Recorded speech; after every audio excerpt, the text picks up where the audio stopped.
everyone. Today we're reading Kondo and KEZUMI Reach Bell Bottom, written by David Goodner, illustrated by Andrea Surumi. To adventure. Exploring was exciting. Kondo and KEZUMI got to see new places, like an island made of cheese and another made of fire. They met new friends too, like the island made of Albert. But sometimes exploring wasn't exciting. Sometimes it was a little sad. Kondo and KEZUMI were a long way from home. Kondo thought about their island with its crooked old trees and crooked old tower. He wondered if the sparkleberry bushes were in bloom. The tower needed sweeping.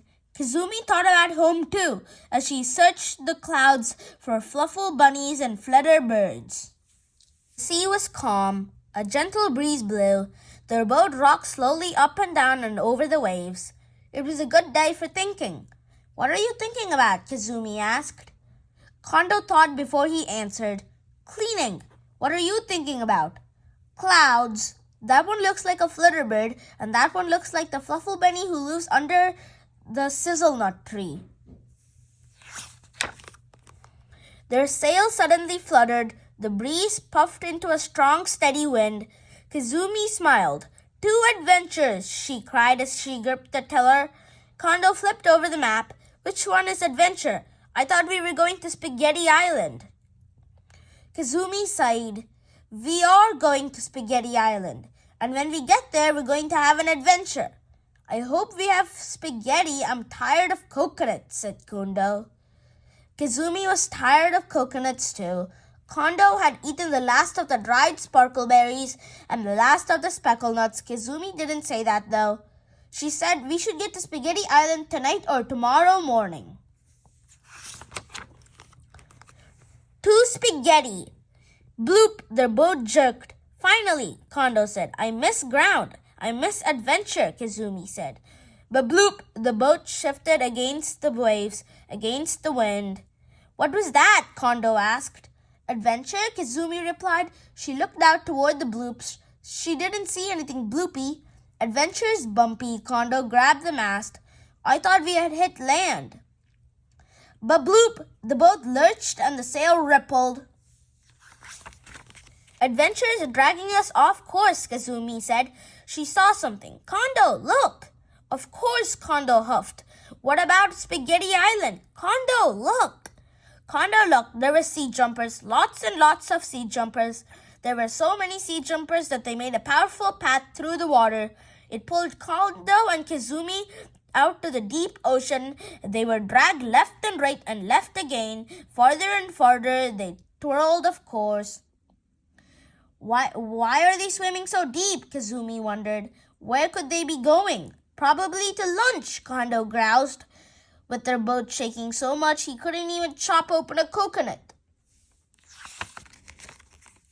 Kondo grabbed an oar and held the other one out to KEZUMI. We need to go the other way. The other way, KEZUMI ignored the oar. We need to find out where they're going. It's probably amazing. Kondo crossed his arms. Spaghetti Island is probably amazing. Spaghetti Island can be probably amazing later. KEZUMI stamped her foot. The sea jumpers are moving now. If we don't follow them, we'll never know where they're going. We can ask Albert. Kondo stamped his foot. The whole boat rocked. But I want to see it myself, KEZUMI insisted. Well, I want to see Spaghetti Island, Kondo grumped. Sea jumpers! KEZUMI started to adjust the sail. Spaghetti! Kondo started to row the other way. Splash! A pod of sea jumpers leaped over the boat. They shook it. They spun it. They soaked it. They almost spilled it.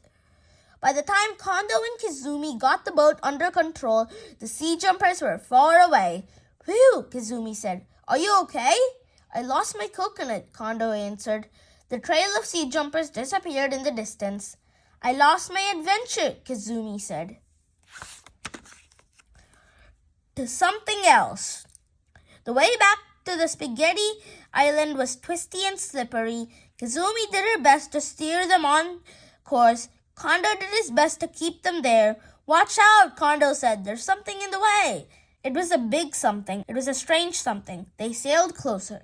It looks a little like a tower, Kazumi said. Despite himself, Kondo was curious. It looks rusty. Is there a rusty island? There is, but it's way over there, Kazumi said. She adjusted the tiller. What are you doing? Kondo asked. Taking a side trip? Wait, what? Kondo demanded. Kondo, we found something that's not on the map. We have to go see it. Kondo crossed his arms. We have to go see Spaghetti Island. We can go there next, Kazumi said. It's not even out of the way that much.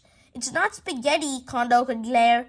Almost as big as Kazumi when he wanted to. It's new. It's not spaghetti. It's moving. It's not What? Kazumi pointed. If we don't go now, we may never find it again. No one had as sad face as Kazumi. We'll go to Spaghetti Island right after, I promise. Kondo sighed a tiny sigh. Okay, we can stop and look, just for a little while. Kazumi clapped. You don't mind? Kondo didn't mind too much. Soon their little boat reached the big something. Is it an island? Kondo asked. It looks like an island. But kind of, but not really. The kind of but not really island crept slowly through the ocean. Kondo helped Kazumi climb up the side. Kazumi tied their boat to a metal railing. Then Kondo crawled carefully after her. To adventure, Kazumi cheered. To something, Kondo mumbled. Kind of not an island. It's kind of not an island at all, Kondo said as he looked around. Is it a ship? Kazumi asked. They stood by the railing. The rusty floor rolled gently beneath their feet. Contraptions lay everywhere. Trees and plants grew out of windows and broken boards and a little round holes on the side. I've never seen contraptions like these, Kazumi said. Are they contraptions? Kondo asked. I thought they were doohickeys. The little ones are doohickeys, Kazumi said, but most of them are contraptions. I've never seen trees like these, Kondo said. He was so interested in the trees that he didn't notice Kazumi padding across the creaky deck until she was far away. Hey, where are you going? Kondo yelled. To see what else there is. Kazumi kept going. Kondo followed after her through a doorway. Slow down!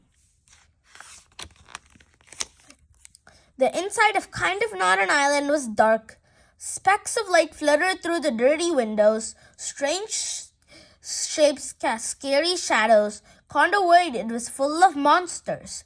Kazumi went in. Kondo stayed by the door. Kazumi ran from thing to thing. She held up a small round object. Look at this! However I turn it, the arrow points the same way. Kazumi kept running. And look at this! She spun a huge wheel. I bet it steers the ship. Should you mess with that? Kondo edged slowly into the room. He saw a book lying near the wheel. Maybe there are instructions. Kondo picked up the book and dusted off the cover. Captain's log. It's not a log, Kazumi protested. It's a book. Kondo rolled his eyes and started reading. Day 853. The mission continues. The professor saved most of the samples despite the setback.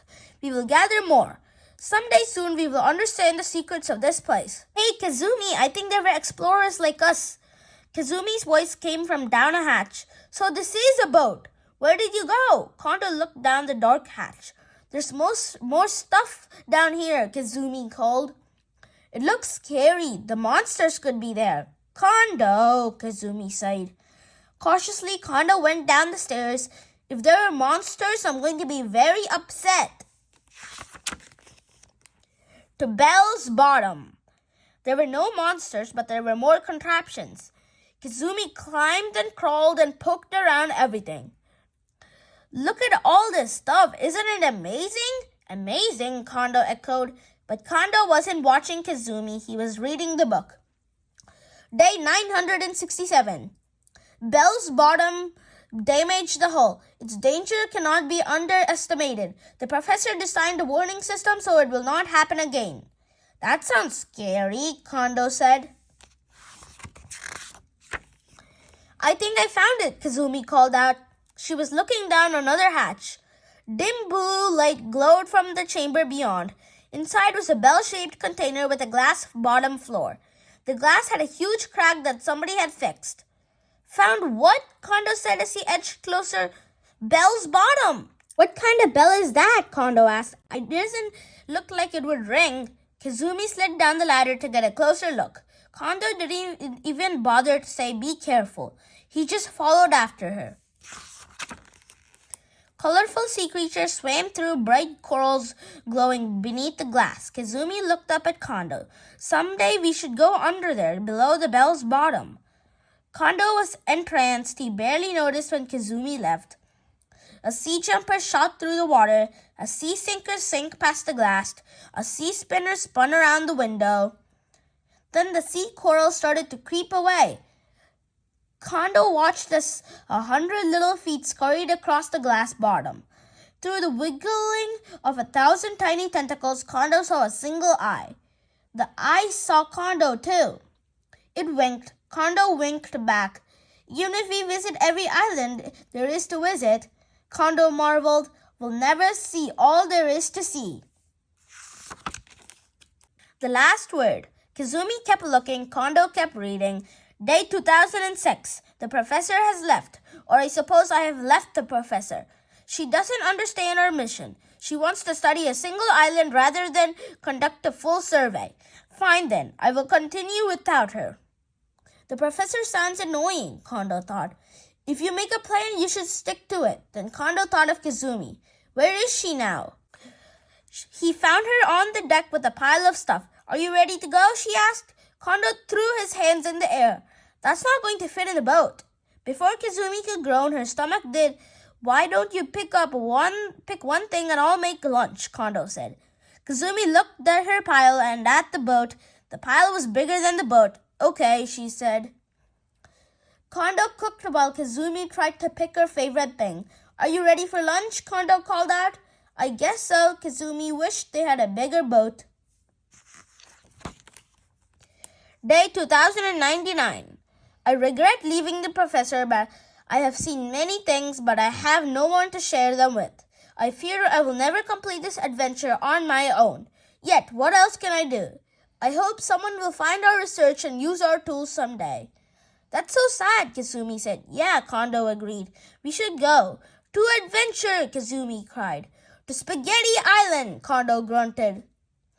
Foiled in fog. They watched as the empty ship drifted away on its long, lonely journey. Kondo wrote on the map, Floaty Island. The wind was brisk, even a little chilly. They made a good time. I think we'll still get to Spaghetti Island in the morning, KEZUMI said. That was before a thick fog rolled in and wrapped their boat in a blanket of fuzz. Kondo dropped the anchor. KEZUMI called. What? Why? I can't see, but I don't want to stop, Kondo insisted. We should wait for the fog to clear. Kondo didn't want to wait. He'd been waiting. He was through with waiting. No, he said. KEZUMI tried to explain. Kondo, I can't steer. You kept the gadget that points the way. Kondo insisted. He almost stamped his foot. Well, kind of, KEZUMI said. Then let's go. We did all kinds of stuff you wanted to do. Now it's my turn. KEZUMI wanted to say something else, but what she did say carefully was okay. They sailed towards Spaghetti Island. Probably. Not Spaghetti Island. The fog lasted a long time. It was damp and cold. Kondo and KEZUMI didn't talk much. There was nothing to hear but the lap of waves against the hull, and bump, and thunk, and scrape when something hit the boat. What was that? Kondo cried. I don't know, KEZUMI said, but there's another one. They almost hit something else too, but it was a floating sign with a tiny bell that jingled in the wind. Kondo, this is really bad. We need to stop, KEZUMI said. Something spiky stuck out of the water. She leaned on the tiller to dodge it. But there was another one. Kondo pushed with his oar. No, you promised. The water was rougher around the spiky things. They were tricky to see in the fog. Some barely poked up above the waves. KEZUMI had to steer hard. Kondo had to call out warnings. Even so, the boat got scraped and a part of it broke. Kondo and KEZUMI were soaked and exhausted when they finally washed up on a beach. Whew! KEZUMI gasped. The boat is broken again, Kondo said. It's your fault, Kizumi said. We shouldn't have tried to sail in the fog. She kicked the broken part, which didn't help anything. No, it's your fault, Kondo said. Should not have gotten lost or spent all day looking at old junk. If we'd gone straight, we'd be having spaghetti now. It's not, Kizumi sputtered. She was so mad she couldn't put words together.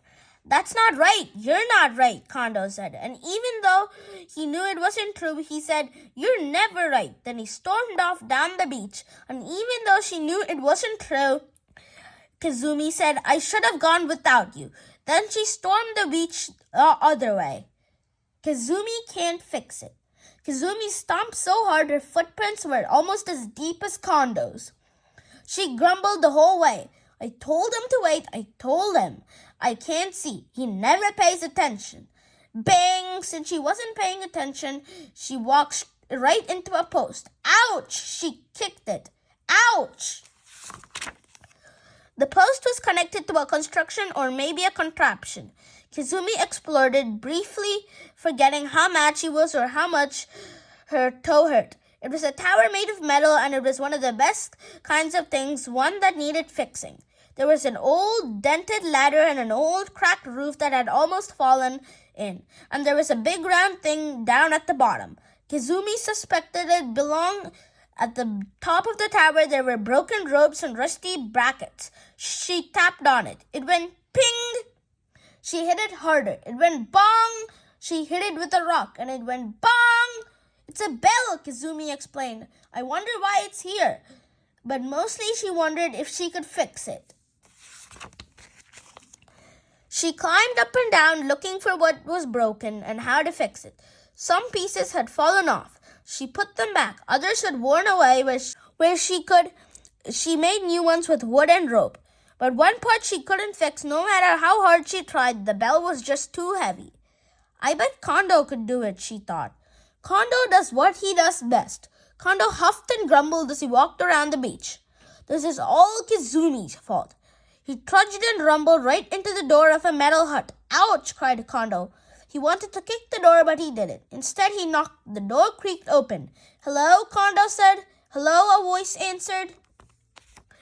Kondo peeked inside the doorway. The hut had a nice floor and colorful walls. There was a big kitchen with a big stove. Pots and pans hung from the ceiling. 4 metal chairs circled the metal table. On one of the 4 chairs sat a small metal figure. Oh, hello, Kondo said again. I'm Kondo. Hello, spoke the figure. I'm B11. B11, Kondo repeated. Bell for short.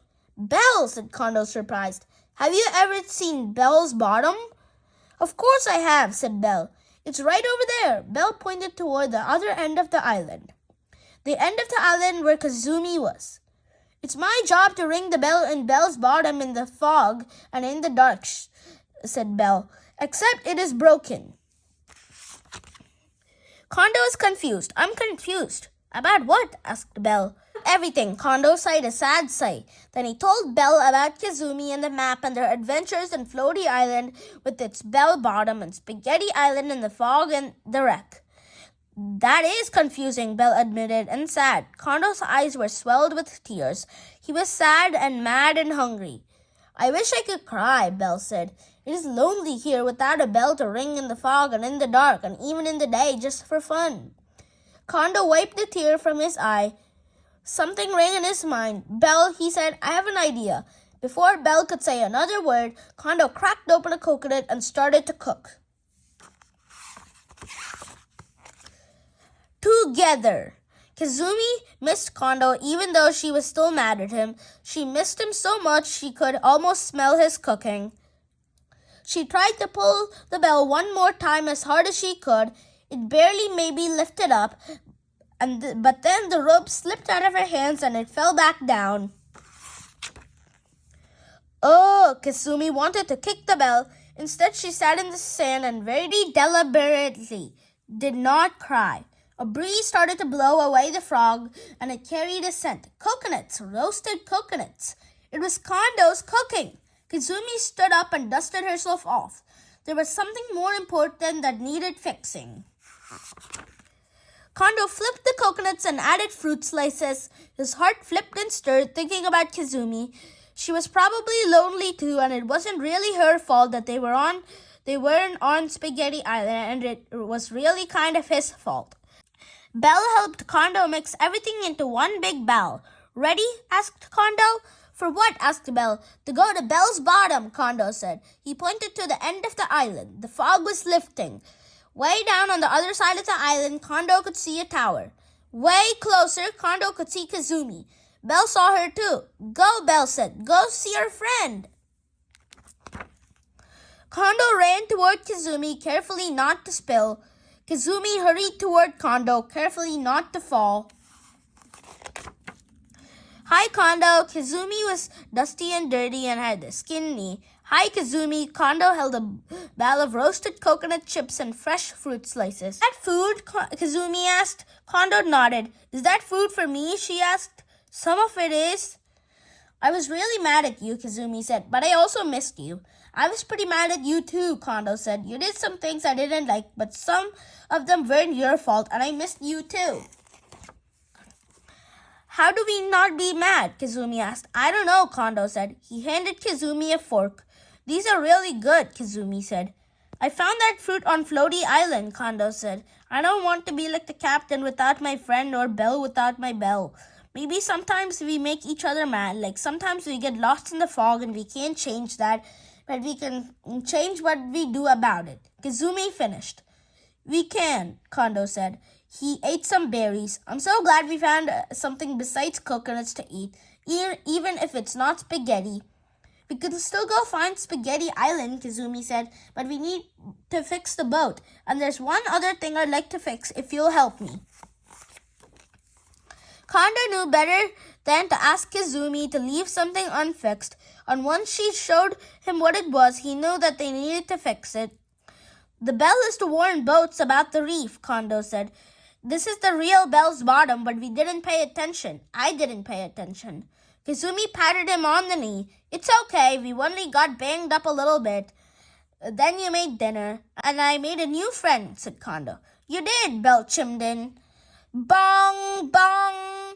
Before nightfall, Belle and Kondo and KEZUMI fixed Belle's bell and the boat and everything else too. Together, bong, bong, bong. Don't hit Belle's bottom. Noodled again. So this is Spaghetti Island, Kondo said. It doesn't smell like spaghetti. It looks a little like spaghetti, KEZUMI said. A little. I don't think I want to go to Spaghetti Island anymore, Kondo said. Whew, KEZUMI was relieved. She really didn't want to go to Spaghetti Island. She made a note on the map. Spaghetti Island. Bring your own spaghetti. Kondo and KEZUMI sailed off and never argued again, except when they did. The end. Not at all. Thank you for listening. You could buy this book and read it, or you could get it at the library and read it. Bye. Thanks for watching. Please like and subscribe.